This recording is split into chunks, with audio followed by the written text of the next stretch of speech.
All right, happy Monday. Naz, what is going on, my good friend? How's it going? It's been a bit. It's going, yeah. It's been almost, exactly 1 week. It reminds me of the Bare Naked Ladies song. It's been 1 week. Welcome to A Soccer Fan Walks Into a Bar, our weekly podcast here with CDU Newburgh, live from Newburgh Brewing Company.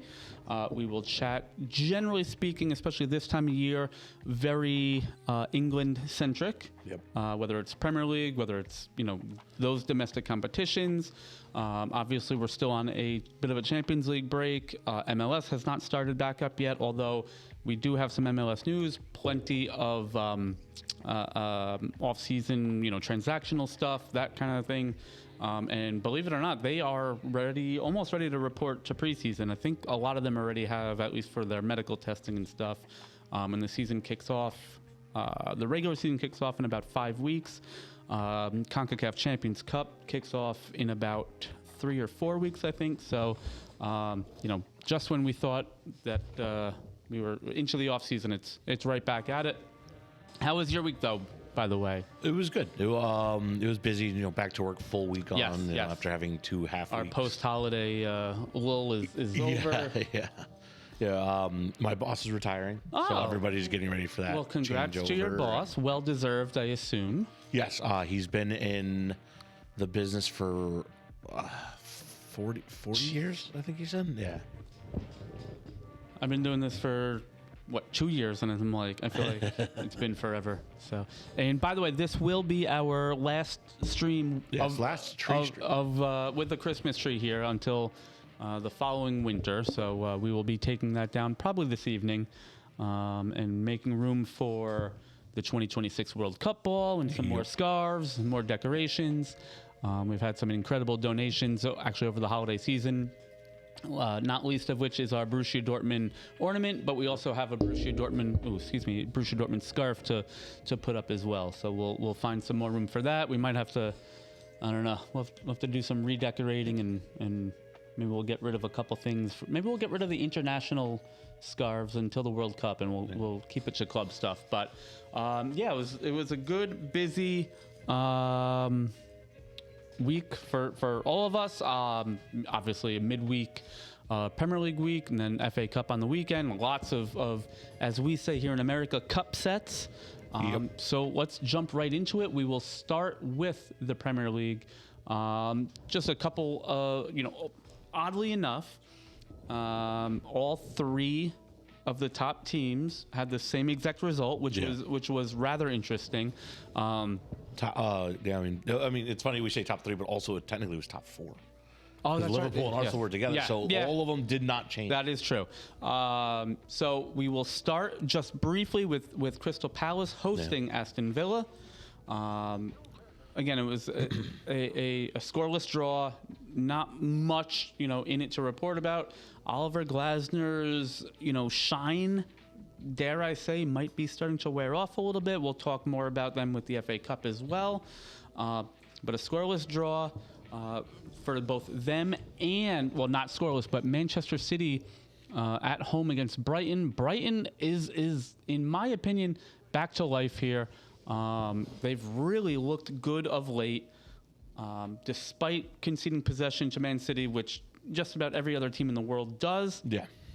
A Matoma goal in the 60th minute, and I've been saying it both. I'm sure Diego was happy to see Matoma back on the scoreboard. But both with you and Diego, as well as Mike, the head of our Seagulls on Hudson Supporters Club, the pulse of Brighton and Hove Albion is through Matoma, in my opinion. I think he's one of the more underrated players, not just in the Premier League, but in the world. He's got incredible dynamism. His first touch is second to none. And when he is playing on the front foot, look out, because he can score, he can facilitate, he gets back defensively. He really does it all.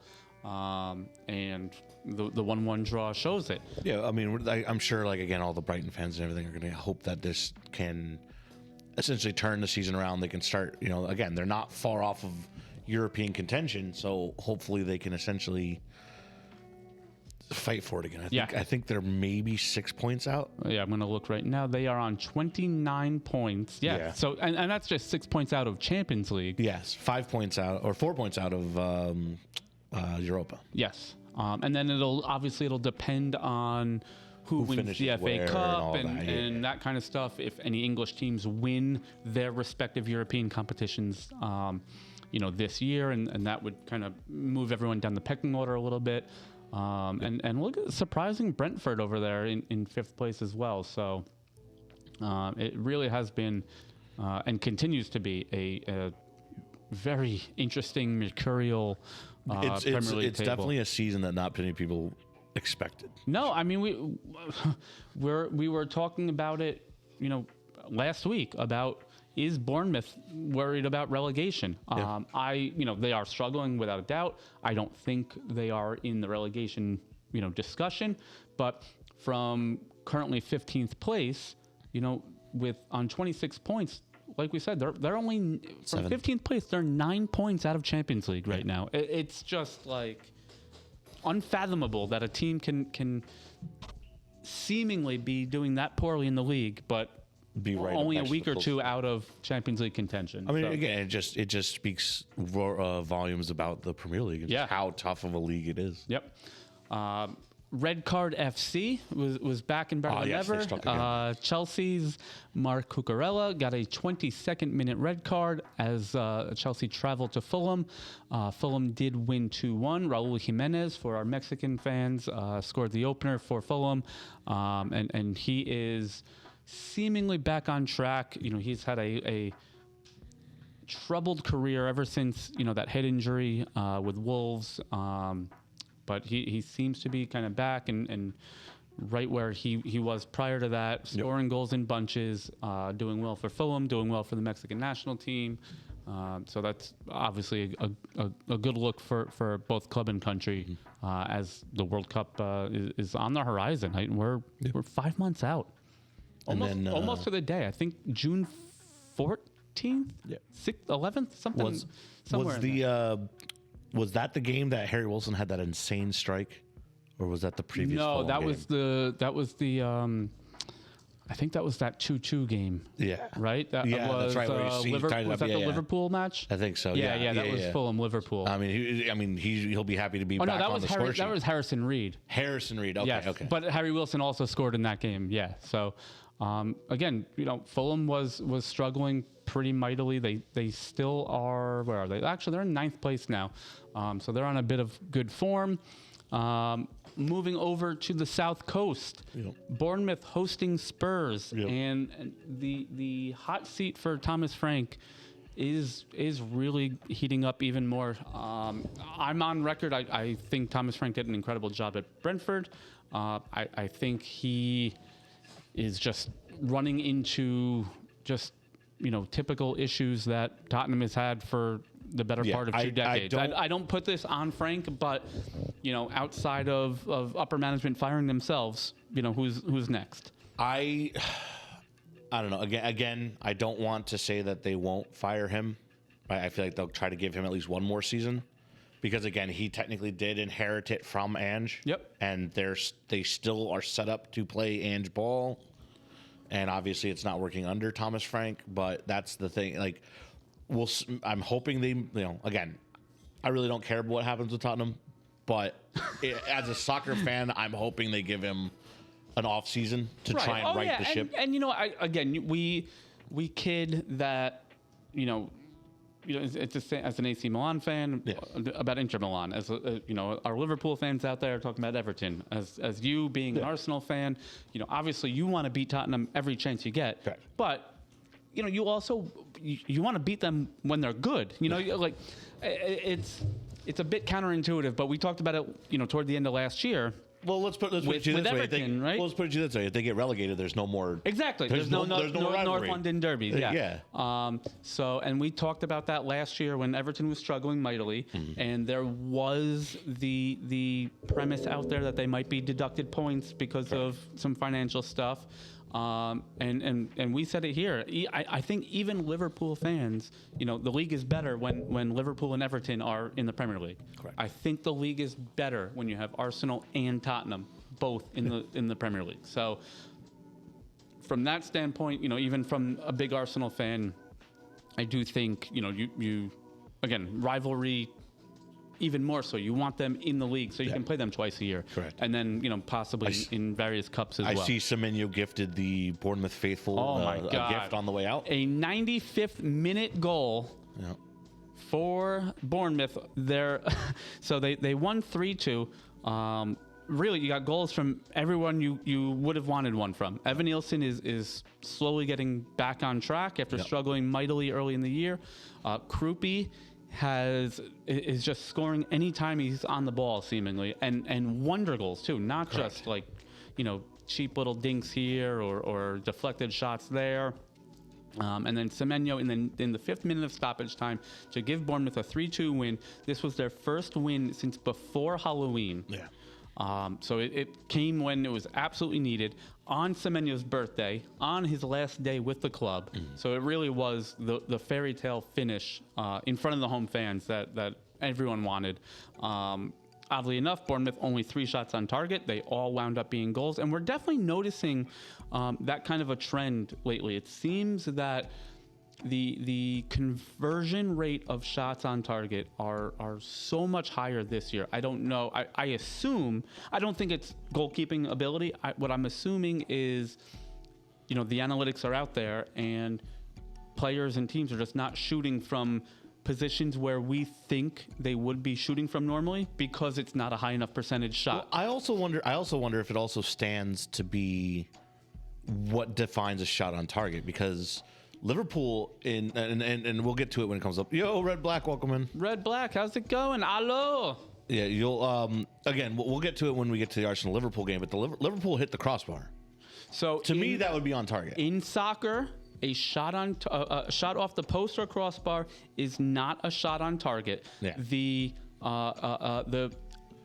definition that the leagues use is if the goalie does not touch the ball or a defender, Yeah. is it a goal? Yep. So that's why a shot off the post or crossbar doesn't count as a shot on target, Okay. because without any intervention from the defensive team, the ball still is not in the net. Okay. So that I understand, and it's a very common question I get upstairs, when I'm talking with not super seasoned, soccer or football fans is, why isn't that a shot on target? And that's the reasoning. Yep. It needs some sort of intervention from the defensive team to prevent the goal for it to qualify as a shot on target. So, I think, the analytics, I remember watching, even toward the end of the Barcelona era under Pep Guardiola, I distinctly remember, I believe it was against, I just caught a fly. Well done. I believe it was against Chelsea. And Barcelona were down a goal in the second leg of a Champions League match. Mm-hmm. And there was maybe 5-6 minutes left. And they're just knocking the ball around the Chelsea 18-yard box. And I'm like beside myself, just shoot the effing ball. Just and they wouldn't do it. And it that to me was the start of this hyper analytic, this is not a high enough success rate for a shot from this zone on the field or whatever, whatever metrics they're using. Well, I mean, you're seeing less of the wonder goals that we always saw on ESPN, the shot outside the box. Right. You see a lot less of those, and you see more, how can we work it into the box? Right, and get a higher it, percentage chance. And what all we is need what are they called? X goal per. Yeah, whatever, yeah, exactly. Or we could just go with the Arsenal method and just get corner kicks and go from there. Listen, if it works, it works. It does work, and for them, it works. So, but yeah, that being said, Bournemouth with the 3-2 victory, really kind of pushing their momentum. Again, they have been struggling in terms of results, but they've been playing much better of late. They had some quality draws, 2 against Chelsea, draw against Man United, a close game with their opponent is escaping me on their recent loss. But elsewhere, again, my hot streak of wearing the Wolves kit continues. A 1-1 draw at Everton. Yep. And watch Two out. red cards. Yeah. Jesus. Yeah. Kane and Grealish both, beyond the 80th minute. But count it now. 5 of Wolves' 7 points have occurred since I've worn my Wolves kit. Yeah. So you guys are welcome. All our Wolves fans in the audience. It was, again, way too little too late for my liking.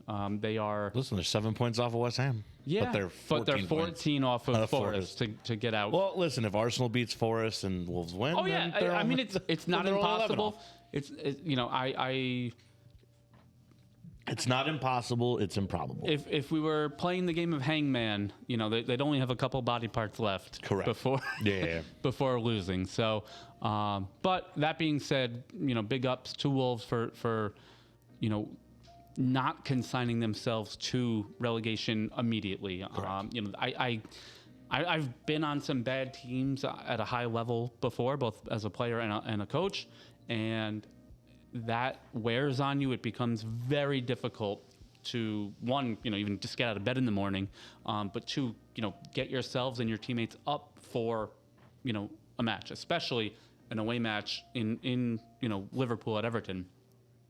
So to do that and get points and continue playing like they're playing, you have to put some respect on that in terms of, the competitive drive of some of these players. Most of these guys grew up the best player in their town, their neighborhood, whatever. They don't know what it's like to not be successful and to struggle as mightily as they are. But now put this result together, these last few results together. Again, big ups to them. Yep. All right, elsewhere in the league, Newcastle. This was a wild match. Newcastle hosting Leeds. 2 goals from Brendan Aronson. He is on fire lately, Yep. Becoming a cult favorite with the Leeds faithful. Leeds were up 3-2 in the 90th minute. And a 91st minute penalty from Bruno Guimaraes and a 90th plus 12 minute goal from Harvey Barnes gives Newcastle the 4-3 victory. Yep. And it all blew off from there. Yeah, I mean, the Leeds fans obviously took a gut punch with Oh, the yeah. penalty in the last. Yeah. I mean, they've been fighting their way out of that relegation area for the longest time, and they've been playing well the last couple games.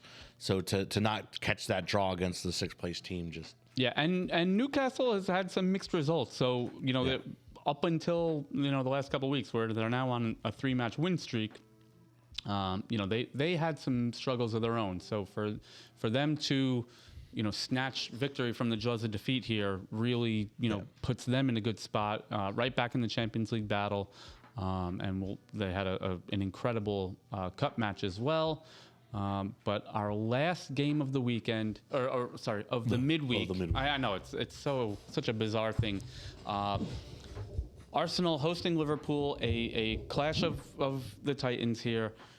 Not only was Arsenal on a good win streak again, after that loss a few weeks ago, they also saw the early matches in the week with Villa and City both dropping points. Yeah. So this could have been a momentous occasion for them to really separate themselves. Now, I'm not, we talked about this last week where a lot of pundits are already calling them champions-elect. I think it's way too early for that. No. I also think it's way too early for this to be considered a bottle job by any means. It's just, it's one result. You're talking about a game we lost earlier on in the season, 1-0. Yep.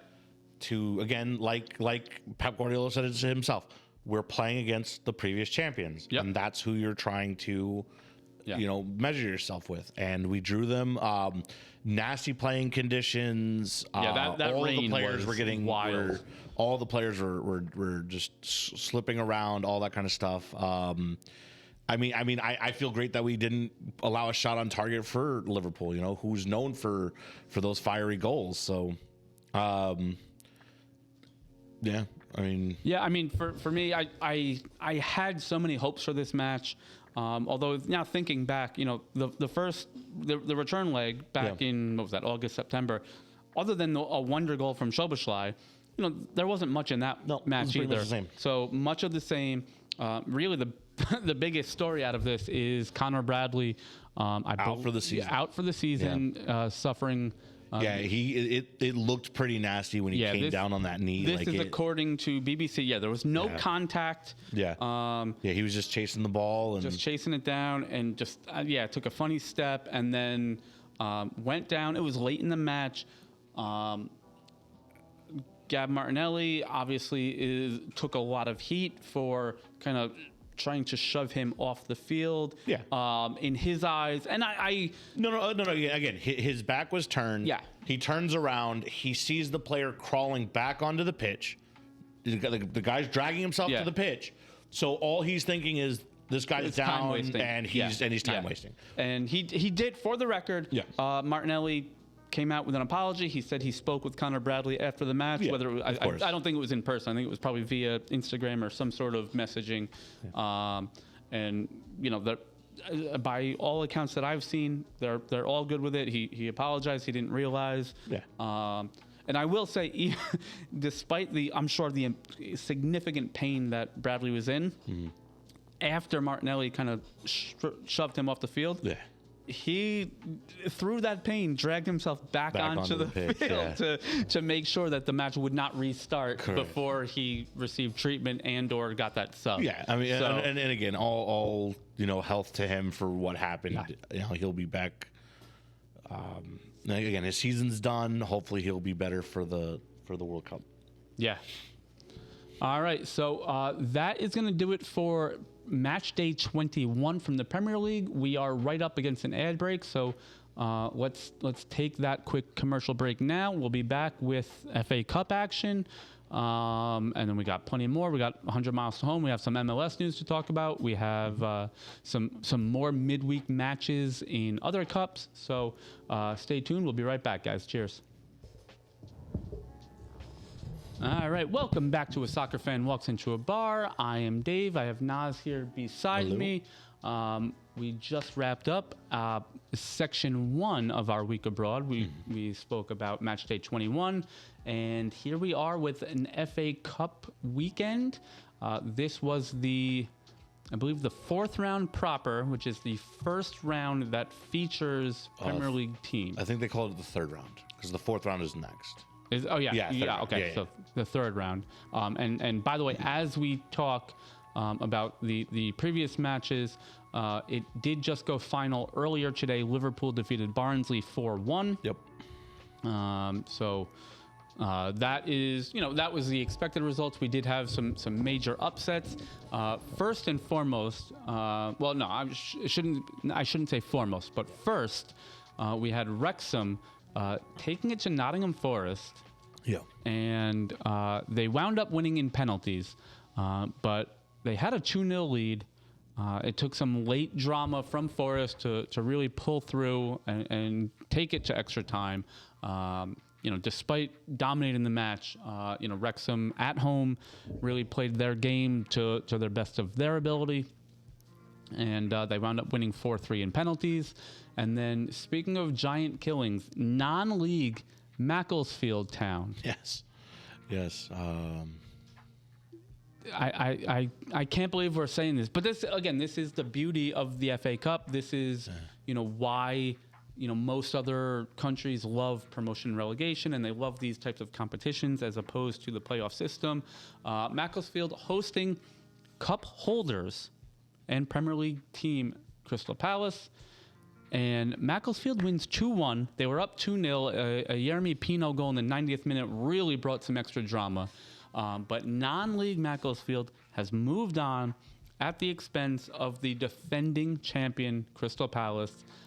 And we talked about it in the Premier League with the shine of Oliver Glasner maybe kind of wearing off a bit. Yep. This will certainly go a long way with that as well. I listened to his press conference post-match. He did have glowing, things to say about Macclesfield, but he also, at the end of the day, said this was completely unacceptable from Crystal Palace and a Premier League team and the holding, the holders of the cup. I mean, to be fair, it as awkward as it is that they won, every year we see at least one or two of these teams take it to one of the top teams, and it's happened again in the EFL. United was knocked out by Grimsby Town. Yep. Yeah. So, so it's not something that's not expected, but when it happens, it's like a huge upset. Right. Right. It's a dark horse kind of thing, and it's funny because I read somewhere like I guess like the captain of Macclesfield Town is a PE teacher. So he had to go right back to work like the next day. Yeah, but, it's funny. I'm trying. It was the Grimsby Town Man United match. That went to a shootout. And I think it was like 9 or 10 rounds in the shootout, or did it even get to the goalkeeper? I don't know. I'm not sure. I can't remember now, but I remember an interview post-match, and the Grimsby Town goalkeeper is a Man United fan. So he was like, obviously, you want to fight for the current side that you're on, and you cast all that aside when kickoff happens. But for a Man U fan to be playing against his idol team, again, this is the beauty of these cups. Elsewhere, Newcastle hosting Bournemouth. This was, I see both sides of this. It was a great match. Despite possession being dominated by Newcastle, I think Bournemouth had the better chances. It was a 2-2 after 90, 3-3 after extra time. Again, horrible early injury for Enes Unal in the first half. He had to come off. And Bournemouth players looked absolutely shattered by midway through the second half. They were just running out of gas. That being said, they did manage 13 shots on target. They had some incredible chances. Aaron Ramsdale really, the backup goalkeeper for Newcastle, really did an incredible job. It just goes to show you that, like, I don't know, the closeness of games through this holiday season is just ridiculous. Well, like the players are running out of gas. Right, exactly. I was just about to say, this is what happens when you play every 2 or 3 days. Yeah. Bournemouth were up 2-1. It was a fifth minute of stoppage time penalty for Anthony Gordon to draw things level 2-2. Harvey Barnes scored in the 118th minute, and at that point, everyone thought done and dusted. Yeah. Newcastle was going to take this one. And Marcus Tavernier in the second minute of second half extra time stoppage time, 122nd minute, drew things level. And then Bournemouth obviously conceded on penalties. And I see both sides of it. For the depth that Bournemouth has, and combine, and I know I'm on record as saying I don't give a shit about injuries. Yeah. Everyone deals with it. We've talked about it with Arsenal. I've talked about it with Liverpool. I've talked about it with Man City and with Bournemouth and basically everyone else. It hits everyone. I get it. Obviously, Bournemouth does not have the squad depth that an Arsenal, a Liverpool, a Man City has. So for me, obviously, a long cup run. You guys got some money from the Semenyo deal. You'll be able to go hopefully buy I'm already seeing some rumors of where that's going. So hopefully they continue. But, while we all want a nice long cup run, it almost is a blessing in disguise to get knocked out early because now we're not playing in extra competitions and trying to battle on multiple fronts. I've seen it, with the teams that barely qualify for, Conference League or Europa League, and they struggle mightily in the league. We're Forest. Yeah, Forest. Brighton a few years ago. Newcastle. West Ham technically won the Conference League a couple of years ago. Yeah. Like Spurs. It is not easy to fight on all these fronts. So I'm hoping that, despite playing very well, this is now the third or fourth game running that they've played well. They're getting goals again. That despite getting knocked out, this will be kind of a launching point for them to really push in the second half of the season. So let's see. What else do we have in the FA Cup? Manchester City with a touchdown and a field goal. I don't even know why we're talking about the 10-1 against the 10-1 over Exeter. Really just, the fact that they scored 10 goals is quite impressive. 8 2 were scored by own goal. Oh, wow. And only one Man City player scored multiple goals as well, including one from Antoine Semenyo. So in the span of 3 days, he scored for two different teams. Correct. So, for our Bournemouth fans as well as our Man City fans, obviously, good for Semenyo to pick up where he left off with Bournemouth and stay on the scoring sheet. Manchester United yesterday hosting Brighton and Hove Albion, and again, United at home. Yep. Obviously, this was under interim manager without Ruben Amorim. Brighton went away and got the result. Brian Gruda as well as Danny Welbeck, the ageless wonder, Danny Welbeck scoring. They were up 2-0, and then a late goal from Seshko, made things interesting again. But again, only 2 shots on target for Brighton. Both of them went in. We just talked about that earlier with seemingly, these metrics that are really kind of pushing toward. I mean, I think we can talk about the red card here because I don't know if you saw it or not. I did not see it. I was so it was a little bit of anger shown from the Man United youngster, and he throws the ball into the ground. He yells, and the guy just pulls out, and it's like one of those. Like, why would you give a soft red to this? He's a young kid. He's mad. He didn't get a call. He throws the ball down. Yeah. For ball the record, I believe down. it was a second yellow. Yeah, it was a second yellow. Correct. It's not a straight red. Yeah. But I mean, I'm surprised you're taking this line because the rule is the rule, and you saw it firsthand with Arsenal last year with Declan Rice. Here's the thing. I had an issue with it with Arsenal. Yeah. So obviously, I should have an issue with it when it's somebody not Arsenal, right? Yeah. Because again, for tapping the ball away, sending the ball away, the players are gonna have anticipations. You have balls all around the freaking field. Yeah. Why does it matter if somebody kicks a ball away? Just grab the next one and go. Like the kid gets mad. He doesn't even kick it away. He throws the ball into the ground. Obviously, it takes a bounce.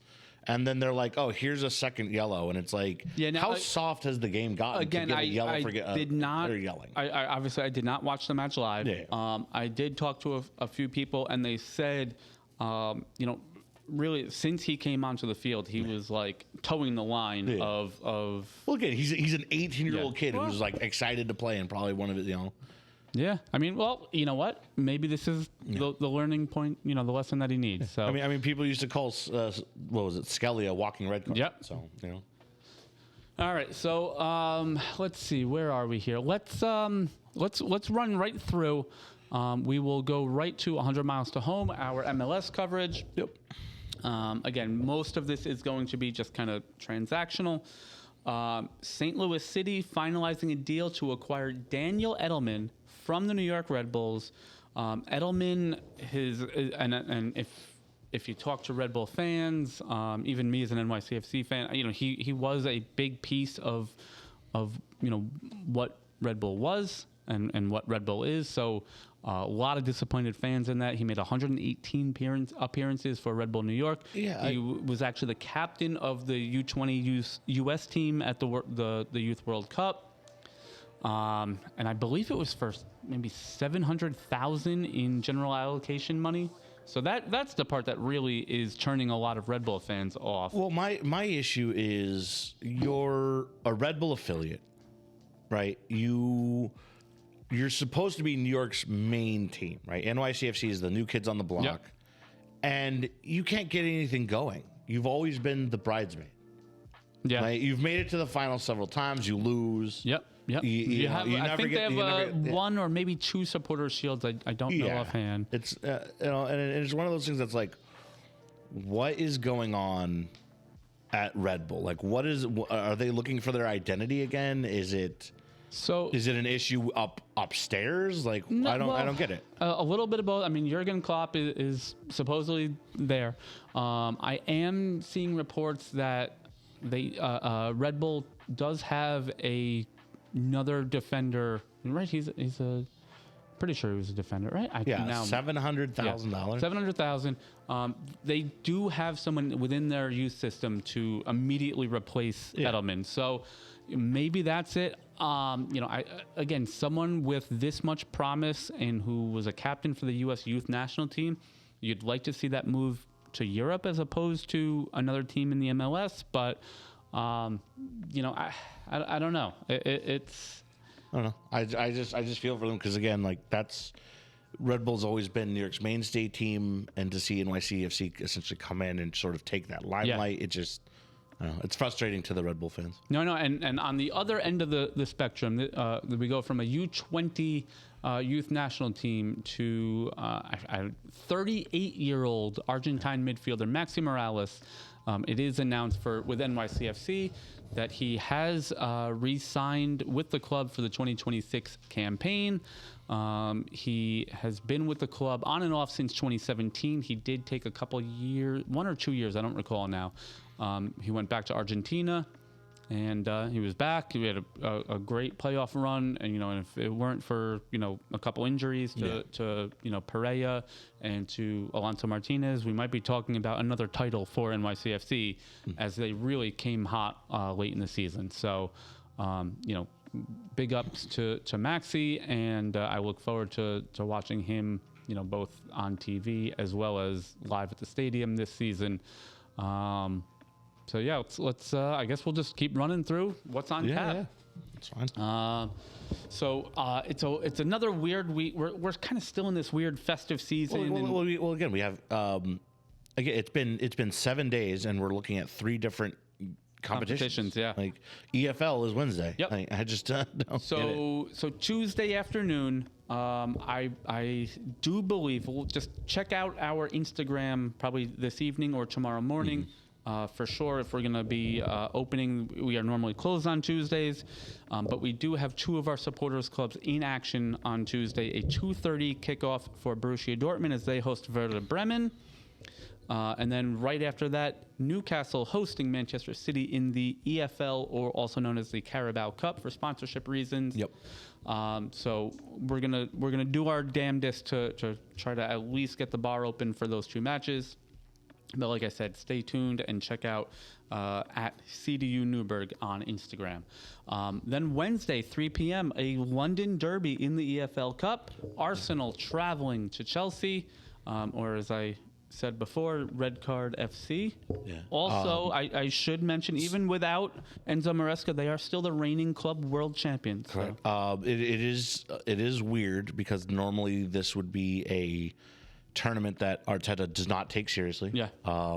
However, he made 10 changes to the club for the FA Cup play. From what played Liverpool, the only player was Gabriel. He was the only one that stayed on from that. So I have a feeling that we're going to see their normal lineup here. Yeah, and then a supplemental one against Forest. Yeah, I think that is a product of sometimes, even with the logjam of matches, I think, sometimes you just kind of get a little bit lucky in terms of not having 2 huge games back to back. And again, this is the first time in the history of English. I'm sorry, it was Bournemouth Arsenal. That was the other match I was talking about where they really showed up. It was again, for the first time in history of an English team playing 4 away matches in a row in 4 different competitions. Yeah. So yesterday, Arsenal was 4-1 winners at Portsmouth, which is the aforementioned match that Naz mentioned. They were able to rest a lot of their guys. Now they will be home. I totally forgot about this. The EFL Cup semifinals are 2-legged affairs. Correct. I totally forgot about that. Same thing with the FA Cup. Yep. So Arsenal was able to play. They played they just got a kid out of their youth academy. I think he was like 16 or 17 years old. Merrill Salmon, I think is his name. Yeah, I saw he is essentially an underling under Saliba and Gabriel, and he got a chance to play. I think it was 25 minutes. That's great. Yeah. That's great. So, so you'll see. So I'm wondering if they're going to play at full capacity against Chelsea on Wednesday, and then I have no idea what they're going to do against Forest on Saturday. Yeah, I think you have to. I also, let's see. I don't want to get too far ahead of ourselves, but Arsenal are currently perfect in Champions League. Yeah, and we're playing Kiryat next. Yes. So No, sorry. We're playing Inter, and followed then- by and then Kiryat the Kiryat. week after. I'm just trying to see. So the first 8 Yep. are Automatic automatic. Yep. So really, I, for all intents and purposes, the match against Inter is completely meaningless. Yeah, it is a throw. I think that's the way the fans are talking. It's a throwaway game, Yeah. essentially, because they And, go and in. Kairat is dead last. Correct, in- and they're coming to the Emirates, so I'm pretty sure that's going to be a play the little guys again, get a good thing, and we guarantee our top 8 position. Right. Yeah. I know that the Arsenal fans don't care whether we go in first or we go in 8th, as long as we get that first week As off. long as you're not playing that extra round of matches. Correct, yeah. And honestly, even absolute worst case scenario, I believe they're already qualified. So if if the wheels completely fall off, Yeah. then they still have that. In Right, terms yeah, of Arsenal are currently sitting with 4, essentially the ability to win 4 trophies. yeah. I mean that would be The hope is 1. I just want, as an Arsenal fan, everybody just wants 1, and they don't care which one. But I was gonna say, Obviously, you want the Premier League the most. do you? I think you want Premier League. Everybody's like, oh, European this, European that. Yeah, but people I- don't like. You got to understand that only one team can win a European thing a year. Yeah, but You only know? one team can win the Premier League every year too. But Correct. I again, I'm not an Arsenal fan. I know you included. I know some supporters, but I am a little bit surprised because they've won the league. Yeah. The Champions League is kind of the one that got away. In those Henry years. Well, again, they haven't won the Premier League since the Henry years. I know, but what was that? Was that 06 that they was lost in the final? 05, 06, yeah. So yeah, I don't know. Yep. And for all we know, your Arsenal opinion and those Yeah. those are No, that might listen, not be the general Arsenal opinion. So. Well, let me put it to you this way: it's not necessarily the fact that they don't want the European trophy. It's just If that you had to pick the one. easier route is not the European trophy. Right. Yeah. That's fair. All right. Moving on to later in the week. Yep. We have an early kickoff. I am gonna this is gonna be a weird week. We're gonna do our damnedest to get this one up and running as well. 7:30 Saturday morning, a Manchester derby. Yep. Followed almost immediately by Borussia Dortmund back in action 9:30 a.m. against St. Pauli. For those of you that don't know, that are looking for maybe a random team to get into, St. Pauli has an incredible fan base in Germany. For our local fans, they also have a Westchester-born player in James Sands. He was an NYCFC Youth Academy graduate. He played for the club for several years. And then he went to Rangers on loan for a year, and then back to NYCFC. He's now in Germany doing quite well for them. So, again, good to see St. Paul. They also have one of the cooler crests, in world football with the old school skull and crossbones. So it's a very cool thing to be around, and obviously we will support our Hudson Valley Borussia Supporters Club as well. And then Naz, one for the road. Do you have anything? Yes. Per Mertesacker is stepping down as the youth academy manager of Arsenal. He wants to go on to different things. I'm pretty sure he wants to go manage maybe an actual club or something. Okay. But it's sad to see, considering the amount of talent he has brought through that academy. You're seeing they're reaping the awards through it now of all these youngsters that are able, Dalman, Niwaneri, Skelly, Salmon himself, all coming through this coach. And again, he's been with the Arsenal club for quite a while because he played for them as well. This is according to a report from Yahoo Sports. Per Mertesacker will leave Arsenal at the end of the season after 8 years as the club's academy manager. Mertesacker said he wanted to, quote unquote, explore something new after a 15-year spell as player and then staff at the Emirates. Correct. The tall German is one of the most popular figures at the club. and has developed a reputation for developing young players into mature professionals. Ethan Wanieri, Miles Lewis Skelly, and Max Dowman have all graduated from the Haaland Academy under Mertesacker's watch. Here's a quote from Mertesacker. He said, "Arsenal is and will always be a very special club to me, so this was a difficult decision. I am very thankful for the trust the club put in me when transitioning from first-team player directly into the role as head of academy. Now it is time for me to move on and explore something new and push myself even further." So, I think, it almost, again, I don't think there's any harboring of ill will, but I think he's realizing with the success of Arsenal over the last couple of years, there is no succession plan. Like Arteta's not leaving and then him coming in. So Again, I think this is his way of wanting to move into an actual full-time men's head coach and manager. The dream for him probably would be to do that at Arsenal, but I think he's realizing, right, wrong, or indifferent, that Arteta is here. I'm not pushing him out the door. There's nothing saying he can't come back later. Yep. So I could see him maybe going back to Germany for a little bit. I gotta look him up because to be honest, outside of his Arsenal days, I don't, and obviously the German national team. He was at Hanover and then Werder Bremen, and then 156 appearances with the Gunners. 104 caps with the German national team.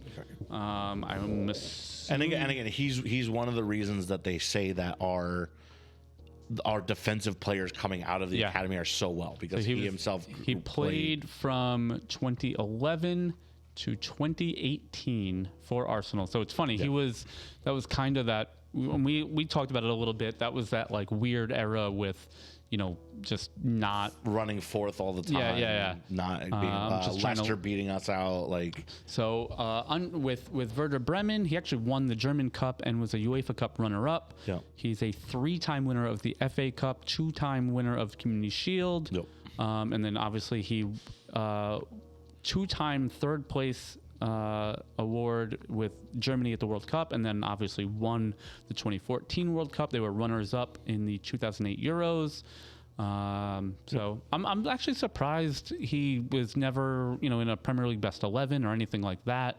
But yeah, an incredible career, both both as a player and now as an academy manager. And I, for one, I know for sure you will as well, be following his next move and giving him support wherever, whenever. My one for the road, I actually I had this was going to be my one for the road, and then the news story completely changed mid write-up of my notes here.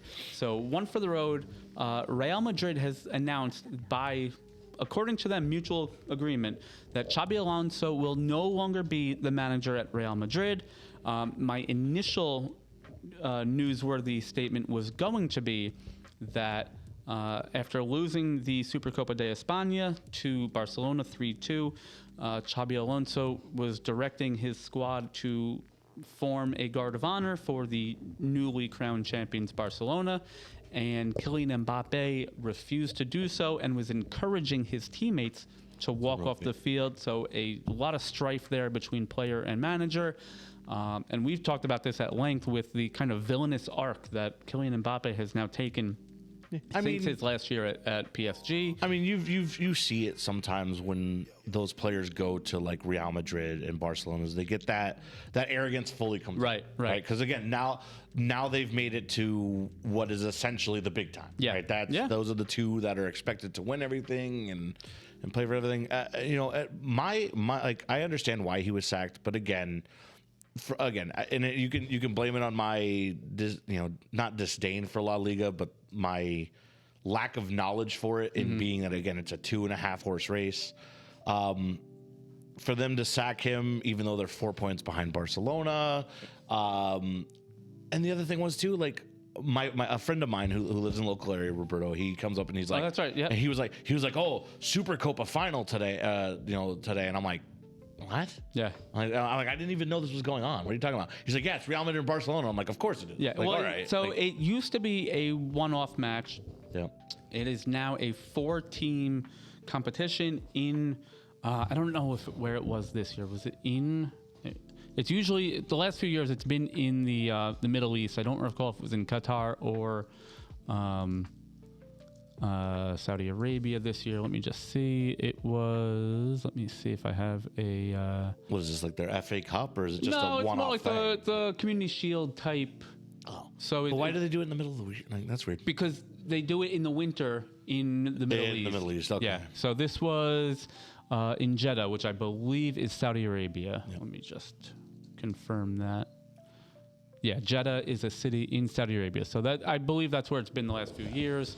Yeah, and I mean, you like. There's always going to be strife between these two teams. You saw it in the De Jong tackle too. Yep. That could have also been what spurred Mbappe yeah. not to want him. I mean, that was studs up right into the shin. of the Yeah. guy. I don't know. I as far as I'm concerned, you know, I know there's big egos at play, huge money, you know, salaries. I mean, but when your who manager, do you get in? Who do you bring in? Like who's going to be able to manage all these egos? Well, Arbeloa. Well, yeah, and that goes to show you how.